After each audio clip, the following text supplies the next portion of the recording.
अपने YouTube video की श्रृंखला में आज हम आपके लिए एक ऐसा बहुउपयोगी वीडियो लेकर के आए हैं जो कि इस कोरोना महामारी के दौर में आपके लिए काफ़ी उपयोगी सिद्ध होगा। हमारे साथ आज चर्चा करने के लिए काशी के प्रकांड ज्योतिष के विद्वान आचार्य पंडित उमंगनाथ शर्मा जी हैं और आज ये आपको बताएंगे कि जो कोरोना काल में जिन व्यक्तियों की मृत्यु हो जा रही है उनके दैहिक और अर्धदैहिक क्रियाकर्म हमारे सनातन धर्म की जो पद्धति है उससे कैसे संपन्न होंगे।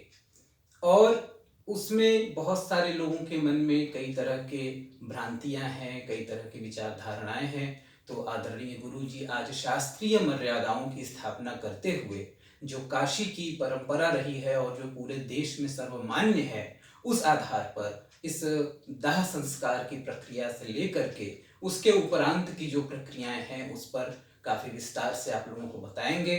तो हम आपका ज़्यादा समय न लेते हुए आइए सीधे चलते हैं गुरु जी के पास और उनके श्री मुख से आपको बताते हैं कि कैसे कोरोना काल की मृत्यु को हम दाह संस्कार से लेकर के अन्य क्रियाएं संपन्न कर सकते हैं। तो गुरु जी आपको बहुत बहुत प्रणाम। नमस्कार। निश्चित रूप से ये बहुत ही विकट समय है और शास्त्रानुसार देश काल परिस्थितियों को देखते हुए उसके बहुत से विकल्प दिए गए हैं और आपातकाल में बहुत से क्रियाएं छूट जाने पर भी उनका कोई दोष या प्रायश्चित्त नहीं लगता। जीवन का ये सबसे महत्वपूर्ण पक्ष अंत्येष्टि और अंत्येष्टि के बाद के जो कर्म हैं वो जनजीवन को बहुत ही प्रभावित करते हैं। और अब विशेष परिस्थितियों में जहाँ तक अभी देखा जा रहा है वो काफ़ी लोग काफ़ी संख्या में आर्य समाज की पद्धति जिसमें 3 दिन में ही सारे कार्य को समाप्त किया जा रहा है ऐसा अनुसरण कर रहे हैं। उसके पीछे एक तो विकट समय जो चल रहा है वो, दूसरी चीज इस कार्य को संपादित कराने के लिए जो सुविधाएं चाहिए, ब्राह्मण चाहिए, पुरोहित चाहिए और एक परिवार और समाज चाहिए, इन सब का बहुत अभाव सामने खड़ा हुआ है। बिल्कुल। और इसके संग उसी परिवार में कोविड हो जाने के बाद जिसकी मृत्यु हो रही है, देव इच्छा से अगर करने वाला भी उससे प्रभावित है तो निश्चित रूप से सारे संस्कार बाधित हो जा रहे हैं। क्योंकि उसको जो डॉक्टरी सलाह है या समय के अनुसार कोविड से बचाव का पक्ष है उसमें 14 दिन का घर में बंद रहने, आइसोलेशन होने वाली स्थिति सामने हो जा रही है। इन सब परिस्थितियों में जिनके घर में इस तरह की घटनाएं घट रही हैं वो मानसिक रूप से बहुत ही भ्रमित हैं, परेशान हैं और भयाक्रांत भी हैं कि कैसे क्या होगा, कैसे क्या करना चाहिए। ये सब उनके मन में ऊहापोह की स्थिति बनी हुई है। इन परिस्थितियों को देखते हुए शास्त्र में भी बहुत खोज हुई, देखा गया और काशी के जो इस विषय के ज्ञाता हैं उनसे इस विषय पे परिचर्चा हुई और उनसे एक उनकी अनुमति या उनका विचार या मार्गदर्शन जो भी मिला उसके अनुसार चीज़ें लोगों को बताई जा रही हैं। तो गुरुजी हमारे दर्शकों को ये बताने का कष्ट करें कि जैसे किसी की मृत्यु कोविड से हो गई, वो हॉस्पिटल में था या घर में भी था, तो उसमें सबसे पहले तो ये हो रहा है कि आप तुरंत इनके शरीर को ले जाइए और इसका क्रियाकर्म संपन्न करिए। तो उसमें कई बार ऐसा देखा जा रहा है कि परिवार के सभी सदस्य उपस्थित नहीं हो पाते और कई सारे उसमें विधाएं जैसे कि पंचक शांति है और गोदान है, मुख में तुलसी और गंगा जल का दान, ये सब कुछ नहीं हो पाता। तो इसके लिए वो क्या करे? देखिए, आपातकाल में तो बहुत से नियम कानून का पालन करना संभव नहीं हो पाता है और परिस्थितियां ही जैसी रहे वैसे देखते जो चीज संभव है वही कर लेना धर्म के अनुसार भी उचित है और समय के अनुसार भी उचित है, क्योंकि मुख्य रूप से स्वयं की सुरक्षा, परिवार की सुरक्षा, सामाजिक अपने से जुड़े लोगों की सुरक्षा को अगर ध्यान में रखते हैं जी। तो इन सब नियम न पूरे होने पे भी कोई दोष लगने की बात नहीं आती है। अच्छा। हाँ, अग्निदाह का जहाँ प्रश्न है, अग्निदाह देने के बाद जो अपने यहाँ एक प्रचलन है घटदान, दीपदान, जलदान, जी ये भी व्यवस्थाएं नहीं हो पा रही हैं। जी बिल्कुल। तो इनके निदान स्वरूप आप घर के बाहर या घर में ही दक्षिण दिशा में एक 10 दिन के लिए जो 10 गात्र बोलते हैं, 10 दिन तक का जो अशौच होता है उसके लिए दीपदान कर सकते हैं। दक्षिण दिशा की तरफ एक दीप मृत आत्मा के निमित्त जला सकते हैं, वहीं पे उनको जल इत्यादि अर्पण कर सकते हैं। तो यह दीप तेल का दीप होगा? हाँ, तेल का, सरसों के तेल का। तेल। दक्षिण दिशा में, दक्षिण मुख की ओर, जैसा गुरुजी ने बताया कि करके आप दीप दान करें, और ऐसे व्यक्ति जो घटदान इत्यादि नहीं कर पा रहे हैं वो वहीं पर जल दान भी करें। तो गुरुजी ऐसा भी देखा गया है कि परिवार के एक सदस्य को कोरोना होने के बाद जैसा इसका स्वभाव है परिवार के अन्य सदस्यों को भी प्रभावित करता है। तो कुछ जगह ऐसा देखा गया कि मृत्यु हो गई लेकिन परिवार के बाकी सदस्य, उनका बेटा है या उनके जो और सदस्य हैं वो भी कोरोना पीड़ित है। तो ऐसे में दाह संस्कार करने का क्या क्रम है शास्त्रीय कर्म? देखिए, शास्त्रीय कर्म के अनुसार दाह तो करना परम आवश्यक है, क्योंकि वो शव को, उस मिट्टी को तो रखा नहीं जा सकता है। जिस प्रकार और जो परिस्थितियां हों, आजकल आधुनिक प्रकरण मशीन के द्वारा भी शवदाह की व्यवस्था है, लकड़ी के द्वारा भी शवदाह की व्यवस्था है।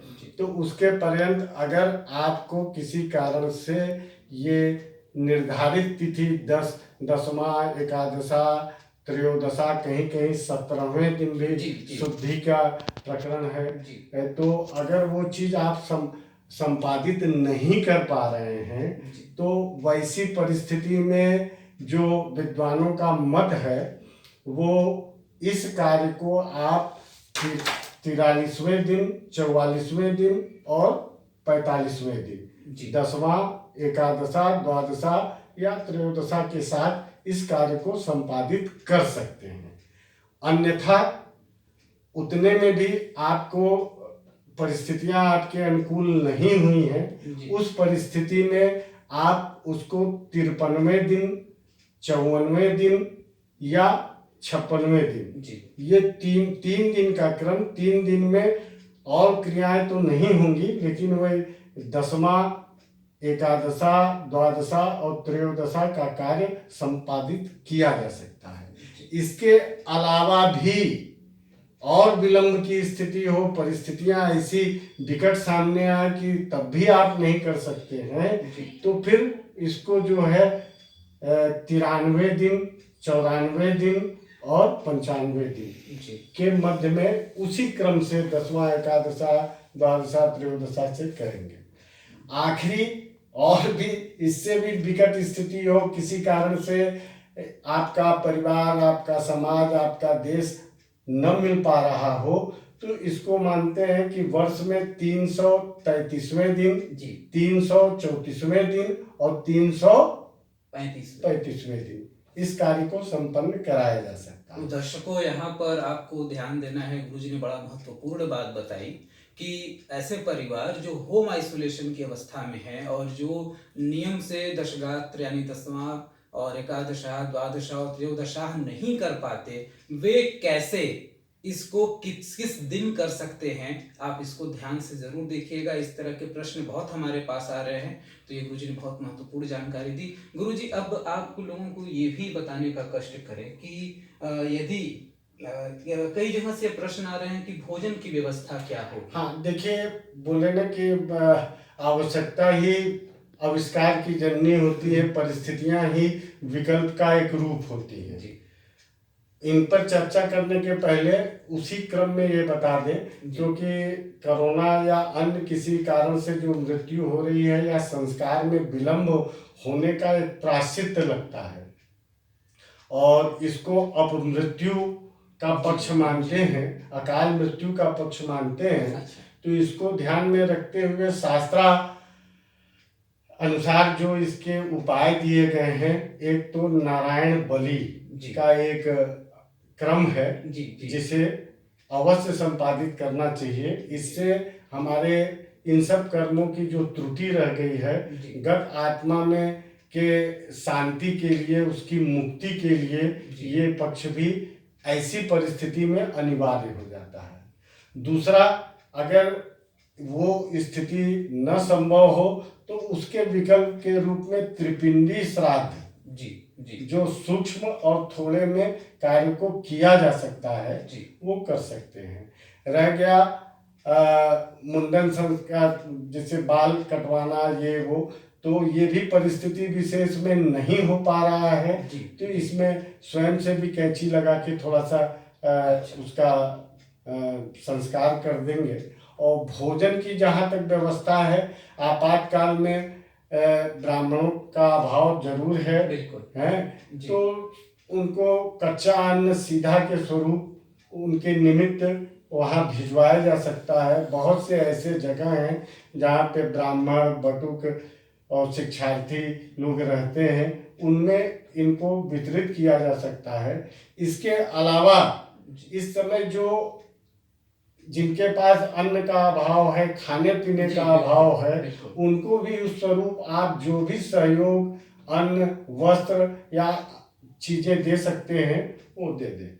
रह गया गौदान का पक्ष, तो गौदान का पक्ष तो वैसे भी देश काल परिस्थिति के अनुसार धीरे धीरे ये परंपराएं घटती जा रही है, और इनका स्वरूप जो है एक तरह से वर्ण दक्षिणा के संग एक संकल्प के रूप में भी वितरित किया जा सकता है। अन्यथा जो उपलब्ध गौशालाएं हों, जी जहाँ पे गौ रखे जा रही हों, वहाँ पे भी आप जो उनके निमित्त भोजन, दवा या अन्य चीजें हैं, जी उनका वितरण या दान कर सकते हैं। यानी कि गुरु जी, जो जीवित रहते गोदान नहीं हो पाया, तो मृत्यु के उपरांत जब भी ये क्रिया होने लगेंगी, एकादशा द्वादशा, उसी वक्त गोदान या गोदान के निमित्त जो दान है वो किया जा सकता है। किया जा सकता है जी हाँ। और दूसरी बात यह है कि इसमें ऐसे तो बहुत से क्रम हैं जी जो बाधित होंगे, जी हैं, लेकिन ये कहा गया है कि आपातकाल में मुख्य मुख्य कर्म ही संपादित हो जाएं,